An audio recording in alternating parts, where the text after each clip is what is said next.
네. 여러분 다 알고 계시죠? 우리가 금요일, 토요일 이틀간 이곳에서 교회 수는 15개 교회 한 150여 명이 제46차 목자 연합 수련회를 개최했습니다. 여러분 목녀로 살아가는 삶 결코 쉽지 않습니다. 내 자식도 챙기기 힘든데 다른 자식 챙기고 밥 해주고 섬기고 마음 쓰고 시간 해야 되고 지쳐있는 목자 목녀들이 이곳에 와서 이틀 동안 정말 큰 은혜 그리고 아름답게 장로님을 중심으로 한 목자 목녀와 우리 성도님들 우리 청년들의 섬김을 듬뿍 받고 회복되어 갔습니다. 그것이 얼마나 감사할까요? 목사님들을 위한 단체 카톡방이 있습니다. 그곳에서 정말 많은 분들이 너무 큰 은혜와 격려, 회복돼서 돌아간다고 고맙다고 섬겨줘서 정말 행복하고 감동적 시간이었다고 그들이 다 고백했어요. 그러면서 어제 결혼식을 끝나고 제가 지하에 이제 있는데 한 교회 성도가 차에 막 타면 있는데 병신도 목회자인 목자가 이렇게 얘기하더라고요. 목사님 너무너무 행복했고 너무너무 감사했습니다. 아름다운 교회가 평신도 세미나를 할 때 오겠습니다.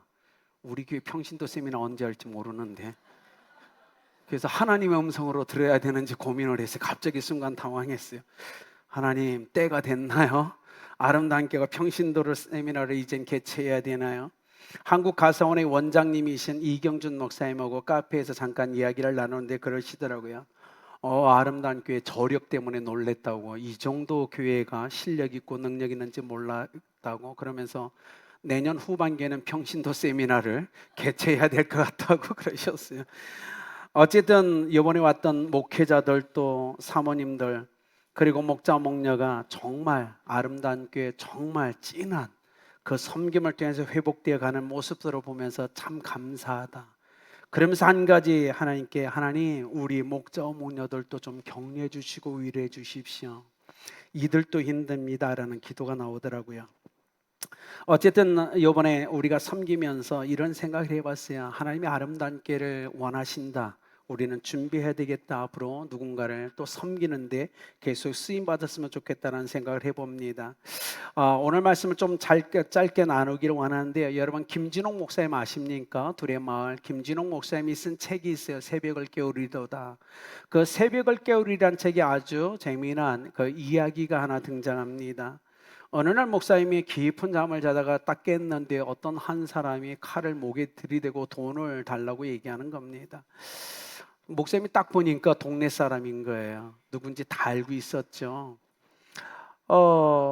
근데 이 사람이 얘기하는 겁니다. 아들이 열심히 해서 월급을 타다가 생활비를 줬는데 그 생활비를 가고 노름판에다 다 날린 겁니다. 그러니까 집에 들어갈 수 없어서 턴다는 게 목사님을 턴 겁니다. 가장 잘 줄까봐 대고 돈 좀 달라고. 뭐냐, 이게 다 잃어서 노름판에 그 판돈을 달라는 얘기인 거예요. 목사님이 그 당시에 뒤적뒤적해서 3,000원을 그에게 주면서 이거 갖고 노름판 가지 말고 아들이 월급 다 준 생활비로 갖다 아내한테 줘라. 근데 여러분 어디로 갔겠습니까? 그 노름판으로 갔죠. 근데 몇 시간이 지나서 누군가가 대문을 두드리더래요. 그래서 문을 여니까 그 인간이 서 있더래요. 목사님이 철컹하더래요. 정말 언짢았고 이거 또 돈 달라고 이놈 모습이 다 날리고 왔구나, 이 생각이 번쩍 들더래요. 근데 놀라운 게 이 사람이 주머니에서 돈을 뭉치를 꺼내더니 목사님께 3,000원을 주면서 빚을 갚더래요. 그러더니 또 7,000원을 꺼내서 이 빈민촌의 사람들을 위해 써달라고 7,000원을 또 헌금하더래요. 그러면서 이분이, 목사님 이분께 어떻게 된 일이냐고 그랬더니 이렇게 얘기하더래요. 목사님, 예배당 돈이 정말 세긴 셉디다. 예배당 돈으로 판을 벌리자마자 돈이 굴러오기 시작하는데 이게 다 목사님과 하나님 덕분입니다 그러더래요. 정말 하나님 덕분인지 잘 모르겠지만 우스운 얘기지만 이 땅에 살아가는 모든 사람은 무엇인가에 목말라 하면서 갈증을 느끼며 인생을 살아간다는 겁니다. 누구나 다 그렇다는 겁니다. 그렇죠. 오늘 우리가 요한복음 4장을 읽었지만 한번 보십시오. 요한복음 3장에 한 남자가 등장합니다. 유대인의 관원이었고 유대인의 선생이었던 니고데모라는 사람이죠. 그는 정말 윤리 도덕적으로 율법을 지키기 때문에 정말 괜찮은 사람이었어요. 그런데 그가 저녁 늦게 예수님을 찾아와서 예수님과 대화를 나눈 주제가 뭐죠? 거듭남이란 주제였어요. 그에게는 그 목마름이 있었죠. 오늘 4장에 우리가 읽었지만 사마리아 한 여인을 만납니다. 이 여인은 니고데모와 정반대의 삶을 살아가요. 지금까지 5명과 5번의 결혼했지만 5명의 남자와 이혼하고 지금 6번째 남자와 살고 있는 아주 부정한 여인이었어요. 그는 니고데모와 다르게 대낮에 예수님을 만나죠. 그리고 예수님과의 대화는 생수라는 문제의 대화였어요. 둘 다 전혀 다른 인생을 살았지만 그들이 예수 그리스도를 만나자 그들의 인생에 놀라운 역사, 변화, 구원의 역사가 일어나죠. 여러분, 우리는 기억해야 됩니다. 누구나 다 갈망과 갈증이 있어요. 이번에 46자 목자 연합수련회 왔던 많은 목자들도 지쳐서 오신 분이 꽤 많았어요. 누군가 위로받고 싶고 격려받고 싶고 어떤 갈증을 느끼기 때문에 왔는데, 너무 감사한 건 오늘 우리 목자님이 기도해 주신 것처럼 정말 아름다운 교회 성도들의 그 따뜻한 그 섬김의 손길 때문에 그들이 회복될 수 있었다는 건 놀라운 은혜였던 것 같습니다. 니고데모도 그리고 사마리아 여인도 예수님을 만나자 그들의 문제가 해결됩니다.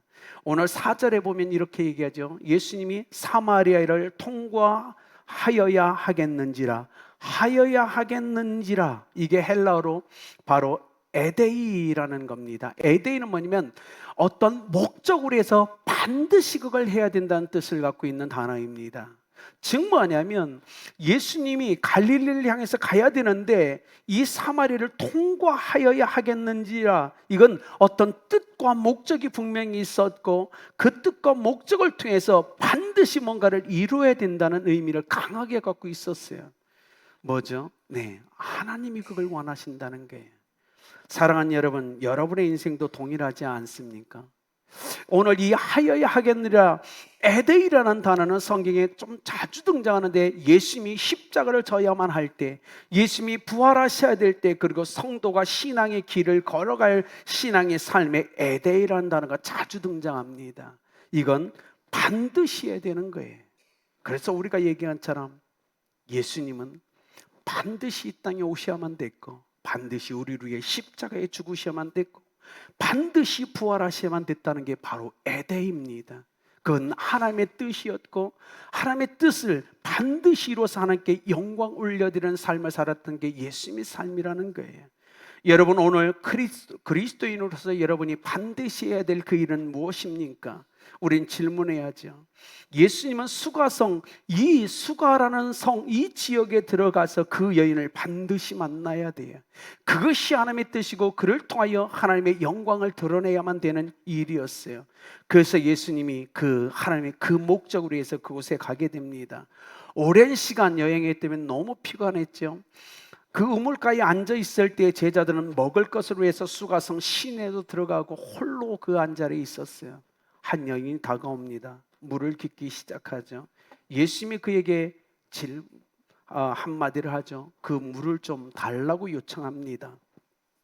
그때 여인이 이렇게 합니다. 딱 보니까 당신은 유대 남자인데 어떻게 사마리아 여인 나에게 물을 달라고 하느냐라는 거예요. 물론 역사적으로 두 가지 사건이 있었어요. 그런데 그것을 지금 얘기한 시간이 부족해서 제가 다음에 나누기로 하고요.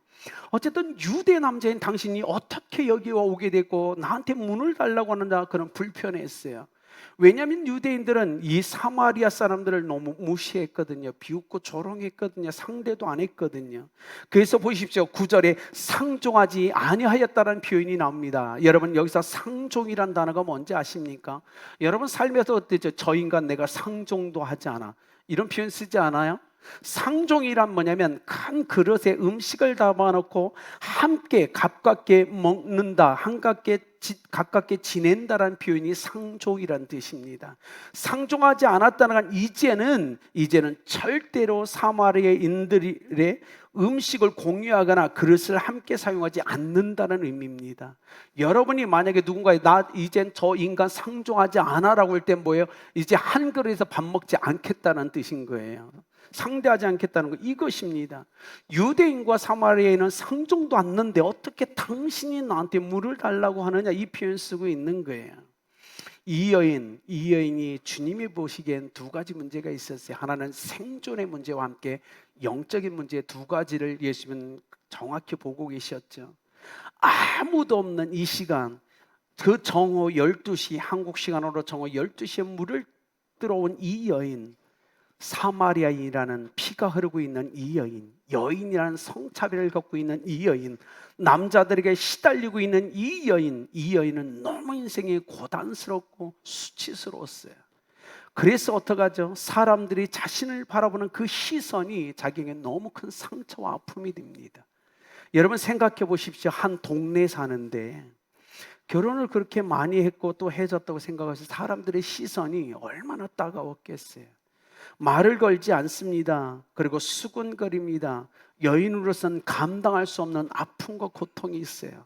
여러분, 우리가 이곳에서 신앙생활하는데 아름다운 교회 왔는데 누군가가 여러분을 그런 시선으로 바라보고 뒤에서 여러분에 대해서 수군거린다면, 그리고 말도 걸어주지 않는다면, 상종하지 않는다면 얼마나 큰 아픔과 고통이 있겠습니까?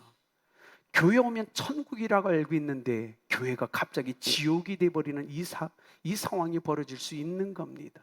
이 여인은 지금 너무 고통스러운 인생을 걷고 있어요. 사마리아인의 피가 흐르는 것도 지금 아픔이 됐는데 여성이라는 성차별과 함께 남자들에게 시달려서, 아니 사람들의 시선과 조롱이 너무 괴로워서 아무도 없는 이 시간에 물을 떠라 또 살아가야 되는 이 생존의 문제 때문에 구차하게 살아가는 그 인생이 얼마나 아팠겠어요. 그런데요, 주님은 그에게 말을 거는 겁니다. 여러분 기억하십시오. 우리 주님은 사회적 약자와 상처 입은 사람들에게 관심이 많으시다는 사실을요. 주님은 외면하지 않았습니다. 주님은 그들을 찾아서 위로하고 치유하며 회복시키기를 원하신다는 사실이에요. 하나님은 디자인하셨어요. 수가라는 곳에, 그 지역에 사마리아 여인을 예수 그리스도를 통해서 하나님은 그를 만나 주시기를 원하셨어요. 그리고 그를 구원할 통해서 하나님이 영광 받기를 원하셨죠. 예수님의 생수에 대한 얘기를 합니다. 물을 좀 달라.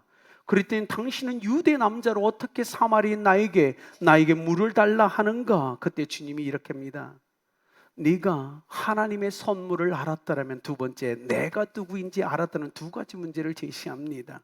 예수님은 그에게 생존의 문제를 해결하고 싶은 마음이 그때는 없었어요. 영적 문제를 해결하고 주고 싶었어요. 우리 다 생명에서 배웠잖아요. 하나님과의 관계가 해결되지 않으면 인생의 문제는 여침없이 존재하는 겁니다. 하나님과의 관계를 회복시키는 게 그에겐 먼저였어요. 그래서 주님이 사마리아 여인에게 말합니다. 하나님의 선물이 무엇인지를 너는 알아야 돼. 그리고 두 번째, 내가 누구인지를 알아야 돼. 그래야 영적 문제가 해결되고 너의 생존의 이 고통 속에서 너는 행복하게, 아니 자유롭게 살 수 있다고 얘기하시는 거였어요. 그러자마자 11절 여인이 질문합니다. 주여, 물기를 그릇도 없고 당신은 두레박이 없잖아요. 그런데 이 깊은 샘에서 어떻게 생수를 길러 나에게 주신다고 얘기하는 겁니까? 얘기하는 거예요. 나에게 생수를 얘기하고 있죠. 당신은 물기를 그릇도 없는데 이 물은 깊은데 어디서 생수를 얻을 수 있습니까? 예수님은 지금 이 샘에 대한 얘기를 하고 있는 게 아니잖아요. 그 얘기하는 거예요. 그렇지, 나는 두레박이 없지. 근데 내가 주고자 하는 선물, 하나님의 선물을 알아야지. 그리고 그 얘기를 꺼낸 나를 너는 알아야 된다고 지금 얘기하고 있는 겁니다. 사마리아 여인, 그는 예수님의 얘기를 듣고 들으면서 이분이 보통이 아니란 사실을 깨닫기 시작해요. 그래서 15절에 보면 주여, 그런 물을 내게 주사 목마르지도 않고 또 여기 물 기르러 오지도 않게 하소서. 아니 유대 남자가 갑자기 이야기를 나누며 주라고 고백하게 됩니다. 당신은 주십니다. 주님입니다. 나에게 그물을 좀 주십시오. 하나님이 내게 주고자 하는 그 선물, 그리고 당신이 누군지를 내게 가르쳐 주십시오. 그래서 그 생수를 나에게 좀 주십시오. 나는 목마르지 않기를 원합니다. 갈증에서 목마름에서 자유케 되기를 원합니다. 지금 이 얘기를 하고 있죠. 여러분, 우리 여기 있는 우리도 동일해요. 우리가 평생에 두 가지를 알아야 됩니다. 하나님의 선물이 무엇인지를 알아야 됩니다. 그리고 예수 그리스도가 누구신지를 알아야 됩니다. 그래야 영원한 생명이 우리에게 있고 마르지 않는 축복의 삶을 우리는 살아갈 수 있는 거예요. 예수님이 그 얘기죠. 너 하나님의 선물이 뭔지 알고 싶지? 내가 누군지 알고